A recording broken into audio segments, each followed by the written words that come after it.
Bharat Ratna doctor Babasaheb Ambedkar यांच्या जयंतीनिमित्त अंबरनाथमध्ये अभिवादन, हजारोंचा जनसागर उपस्थित.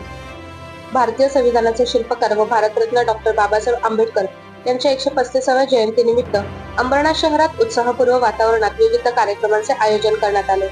मध्यरात्री 12 वाजता अंबरनाथ नगर परिषदेच्या पटांगणातील डॉक्टर बाबासाहेब आंबेडकर यांच्या पुतळ्यास पुष्पहार अर्पण करून भीम अनुयायांनी अभिवादन केले. यावेळी जय भीमच्या घोषणांनी परिसर दणाणून गेला होता. सदर प्रसंगी विविध सांस्कृतिक कार्यक्रमाचे आयोजन करण्यात आले असून भीम अनुयायांनी पारंपरिक लेझिम सादर करत वातावरण अधिक उत्साहित केले. या प्रसंगी आमदार डॉक्टर बालाजी किनीकर, नगराध्यक्षा सौ तेजश्री विश्वजित करंजुले पाटील, उपनगराध्यक्ष सदामामा पाटील, समाजसेवक श्यामदादा गायकवाड, महिला व बाल कल्याण समितीच्या माजी सभापती सुधा नरेश गायकवाड, वरिष्ठ पोलीस निरीक्षक बसीर सय्यद तसेच नगरसेवक कबीर गायकवाड, अभिजित करंजुले पाटील, सचिन पाटील, विश्वजित करंजुले पाटील, नगरसेविका पूनम शेलार, हर्षदा पंकज पाटील, रेश्मा धनंजय सुर्वे यांच्यासह अनेक मान्यवर आणि भीम अनुयायी मोठ्या संख्येने उपस्थित होते.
बातमी आवडली असेल तर लाईक करा, शेअर करा आणि शिवअंबर न्यूजला सबस्क्राईब करा.